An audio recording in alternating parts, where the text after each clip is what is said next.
తండ్రి చేతికి మన ఆత్మని అప్పగించే వారిగా మనం ఉండాలి అని అంటే ఈ లోకంలో బతికిన బతుకంతా దండగే కదా, పాపపు అంధకార శక్తులతో బ్రతికాం. మరి యేసుప్రభు రక్తంలో కడగబడిన మనం, పరిశుద్ధులుగా మారబడిన మనం దేవుడి కాడ యథార్థంగా బతికామా, ఏమైనా తేడాగా ఉన్నామా? ఒక్కసారి మనమే పరిశీలన చేసుకుందాం.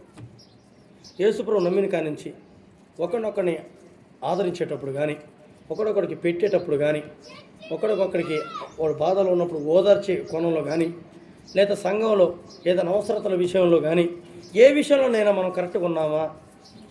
ముఖ్యంగా దేవుడి కాడ మనం యథార్థంగా నడుస్తున్నామా?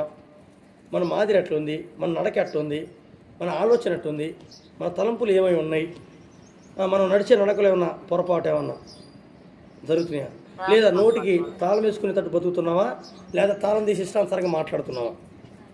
ఈ ప్రతిదీ బహు సీరియస్గా మనం నేర్చుకోగలిగితేనే ఆ రాజ్యానికి వారసులు అవుతాం. అర్థమైందమ్మా?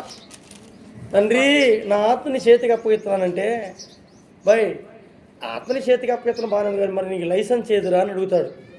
హల్లెలూయా. ఏ లైసెన్సు? పరలోకపు లైసెన్సు.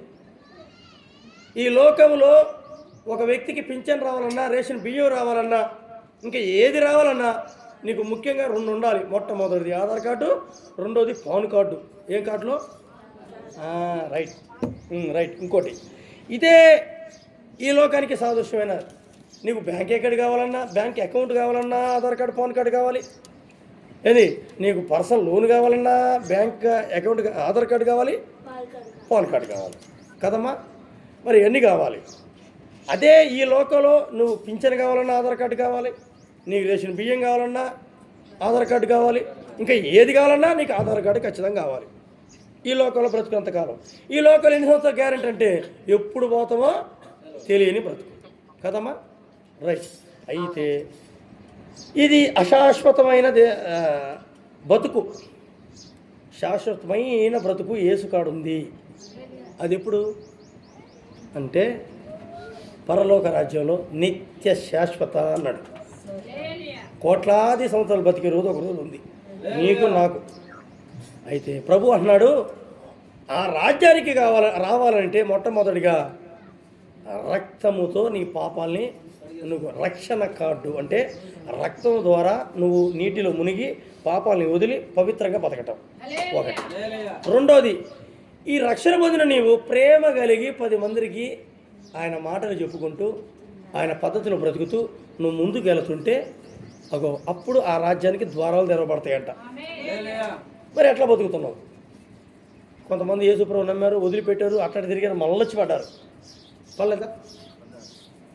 నిజమా? పడ్డారు. కొంతమంది యేసుప్రభు నమ్ముకున్నారు, ఫస్ట్ నమ్ముకుని చెప్పినంతవరకు విన్నారు, బాధలు వచ్చినప్పుడు పారిపోయారు. నేను ముందే చెబుతాను, యేసుప్రభులోకి వస్తే బాధలు వస్తాయి అని చెబుతా. ఎందుకు చెబుతానమ్మా? అమ్మా మీకు డబ్బులు వస్తాయి, వెనక వేసుకోవచ్చు 4 రాళ్ళు వేసుకోవచ్చు, బంగారు రాళ్ళు వేసుకోండి, నాకు సంబంధం లేదు. నేను అనేది, నువ్వు యేసులోకి వచ్చినప్పుడు నీకు పరీక్ష పెడతాడు. ఆ పరీక్షలో పాస్ అయితే నిన్ను గుండెల్లో పెట్టుకుంటాడు. హల్లెలూయా. గుండెలో పెట్టుకుంటాడు. ఎట్టు పోయినా ఆ ఆత్మ నీ ఆత్మ ఇద్దరు కనెక్ట్ అయ్యి ఇందాపల్ల నాలో నీ ఉండుటే నీలో నేనుండుటే ఆత్మీయానుభవమే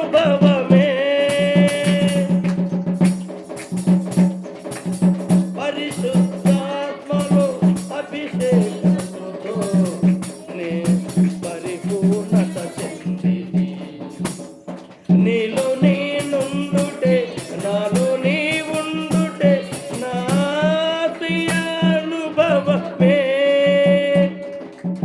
పరిశుద్ధాత్ముని అభిషేకమునే పరిపూర్ణత చెంది. ఆహా నా ధన్యత, ఓహో నా భాగ్యము, ఏమని వివరింతును, ఏమని వివరింతును. హల్లెలూయా. ఎందుకు? ఆ ధన్యతమైన రోజు ఎప్పుడు రాబోతుంది? ఆ రాజ్యానికి పోయినప్పుడు. ఆ రాజ్యంలో ఉంటుంది, ఇక్కడ ఉంటుంది ఆ ధన్యత. అందుకునే ఆహా ఏమంట, ఆహా నా ధన్యత, ఓహో నా భాగ్యము. ఏమయ్యా? ఆహా నా ధన్యత. ధన్యత అంటే ఏంది? బా ఎంత ధన్యుడురా, ఎంత ధన్యురాలు అమ్మా. బా ఏందమ్మా మీరు అసలు పెట్టి పుట్టాలమ్మా అనరా, అంటరా. ఆహా నా ధన్యత, ఓహో నా భాగ్యము. ధన్యత అంటే 10 మందిలో ధన్యుడు అనిపించుకున్నావు. నా భాగ్యం అంటే నిన్ను మించిన శ్రీమంతుడు లేడని అర్థం. ఈ రాళ్ళల్లో గొట్లలో బంగారం తీసేవాళ్ళు చూసావు, ఒకడు ఎట్లుంటారు, బాగా రిచ్గా ఉంటారు కదా. మరి అవన్నీ పెట్టినోడు ఎవరు? మన నాన్న మనకి ఆడ ఎట్టిపోతున్నాడు తెలుసా, ఉన్నత శిఖరం. ఇప్పుడు మీకు డౌట్ వచ్చింది, అక్కడిచ్చేది తర్వాత కానీ ఎక్కడింది అని డౌట్ కదా. మీ డౌట్ తీర్చబడును కాక. ఎక్కడ కూడా ఆ రేంజ్లో మిమ్మల్ని వాడుకుంటాడు. హల్లెలూయా. కానీ పరీక్షలో పాస్ అవరా తల్లి అంటాడు, పరీక్షలో పాస్ అవు నాయన అంటాడు. ఒక జాబు పనికిమాల, ఈ గవర్నమెంట్ పనికిమాలే. నాకైతే నేను చెప్తున్నా, ముఖ్యంగా చెబుతున్నా, పనికిమాలదే గవర్నమెంట్ జాబ్ నా దృష్టిలో. ఎవరి దృష్టిలో ఎట్లుంటో నాకు సంబంధం లేదు. నా దృష్టిలో అయితే పనికిమాలదే. నా దృష్టిలో జాబ్ అంటే సేవే, దేవుడికి మహిమ. నాకు 2 కొడుకులు సేవలో నడిపిస్తా. సేవలో వచ్చే బాధలను అనుభవించాలి, ఆ కన్నీళ్ళు వాళ్ళు కార్చాలి. ఇది నా ఆశ. హల్లెలూయా. పనికిమాల గవర్నమెంట్ జాబ్ కోసం అన్ని తరగతులు చదువుతావురా. ఓసారి పాస్ అయితే అయ్యని ఎగురుతావు, ఫెయిల్ అయితే ఏడుతావు, ఎన్నో. మరి ఈ లోకపు గవర్నమెంట్ ఇచ్చే ఈ జాబ్ కోసం నువ్వు ఇంత ప్రయాసపడితే, పరలోక రాజ్యం ఇవ్వాలంటే ఆ రాజ్యంలో నువ్వు పరీక్షలో పాస్ అవ్వాలి కదా చెల్లె, తమ్ముడా. అవ్వాలా వద్దా? అవ్వాలి అంటే దేవుడు పరీక్షలో నువ్వు నెగ్గు. దేవుడు నిన్ను నీ కుటుంబాన్ని, నీ పిల్లల్ని, నీ పిల్లల తరతరాల్ని ఆయనే ఆశీర్వాదకరమైన బాటలో నడిపించునుగాక. హల్లెలూయా.